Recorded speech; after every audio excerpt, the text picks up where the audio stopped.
It's the most powerful weapon in the world. Once you put away your phones and your computers and all that we have nowadays, yeah, it's great. We're up to date.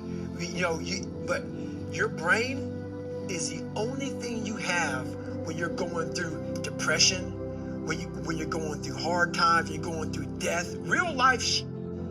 You can't Google that, man. You're alone. You're alone. You may have a shrink you're going to. You may have a best friend you're going to. But there's 24 hours in the day where you're alone in this brain. And your brain is talking to you in all kinds of ways. And it wants to control you and pull you in these different pockets. If you can't control your own brain and your brain controls you, you got to tell your brain where you want to go and how you want to go and how you want to get there. You got to control it. If not, it's over. What existed for me was, okay, man, how am I going to make this work? And all I knew back then was hard work. The only way anything gets accomplished. That's all I heard back in those days. You gotta work hard. You gotta work hard. I'm not getting I can't get this paragraph. I can't remember what the f***'s in this paragraph to pass this test to get in the military. Read it again. Still not getting it. Read it again. But if you're not getting it, write it out. And that's how I started learning.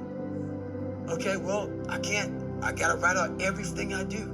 And then write it out again, and write it out again. And guess what happened? I got it. I can't swim. I'm negative buoyant. Go back again. I can't swim. Go back again. Go back again. Go back again. I got it. I realized if I keep going back and going back and going back until the just becomes, your mind will say, okay, we're going to figure it out. Because he is not going to stop. It's not like I'm gonna try one more time. No, it's just like alarm clock goes off, boop, we're going back. I can't read right, we're going back. I gave myself no way out, and my mind realized that. They said, okay, we're gonna adapt and overcome now. Like a lot of people say, trying hard. Your mind knows, man. It knows this guy's bull. Man, this guy's lying. There's no truth behind it. When I was in Navy SEAL training, people go, how were you there for 18 months? The program is only 6 months long. You were in 3 hell weeks in 1 year. No one's ever done that. How did you do that? I talk about the new norm. When I lived in a $7 a month place when I was growing up for a short period of time, I loved it. I didn't know any different. That was my norm. Once we moved out of that place, we moved to a $236 a month place. I was like, I never want to go back to that little piece of shit.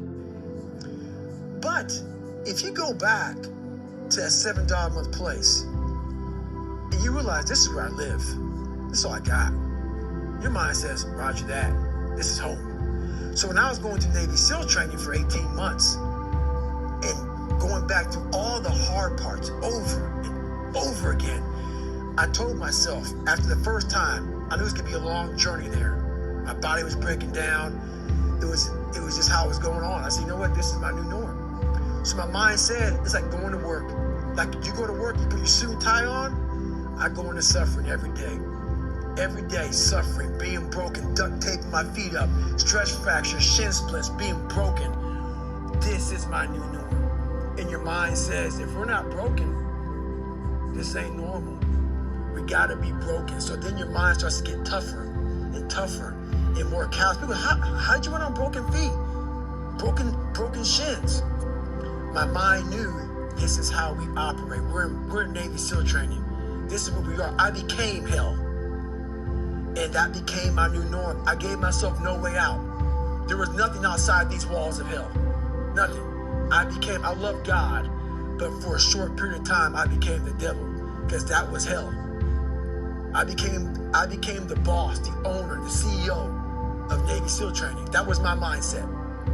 And that's how you get through things. You immerse yourself wherever it is, and you become that. You become that and give yourself no way out.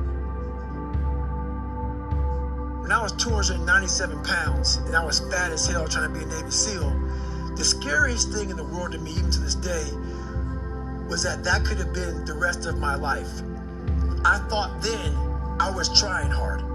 That's the scariest thing in the world. I thought then, 297 pound, working for Ecolab, spraying for cockroaches, making $1,000 a month. I thought that was me at my 100% potential. Come to find out, a few years later, I wasn't anywhere near that. 106 pounds less, graduated Navy SEAL training, went on to do all these other things. Looking back on that, that was me trying hard.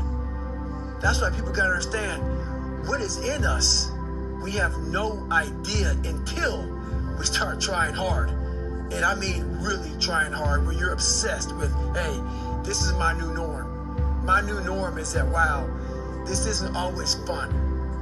It's not always meant to be fun. And that's when you know you're trying hard.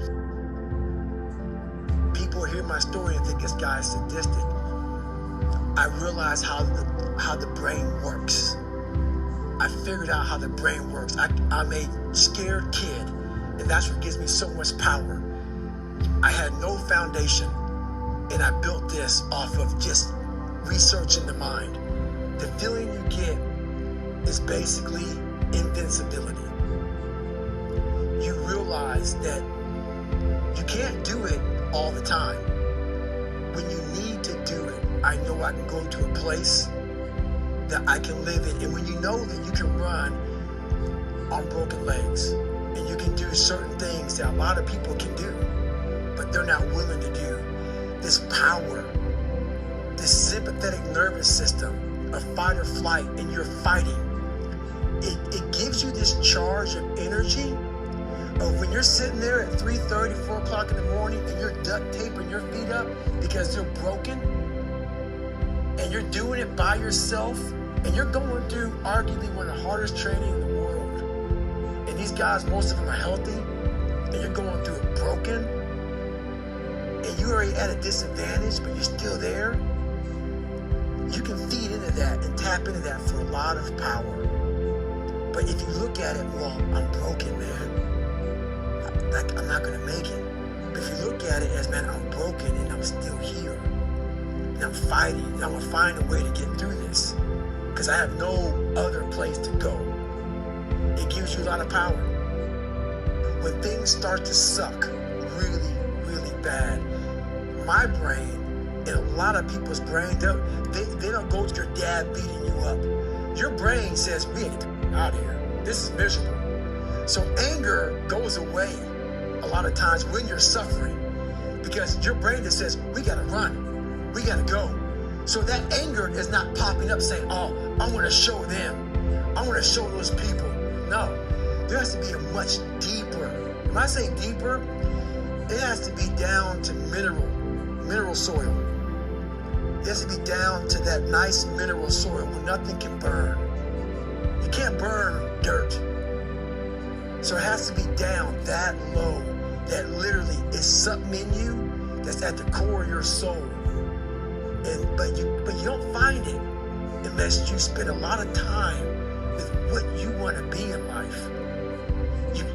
I can't give that to you. Right? You can't give it to somebody. When you find your true passion in life, and my passion for me was like, oh, I want to be that. I don't give a Navy SEALs. I don't give a shit. I want to serve my country. I want to be someone that I'm proud of.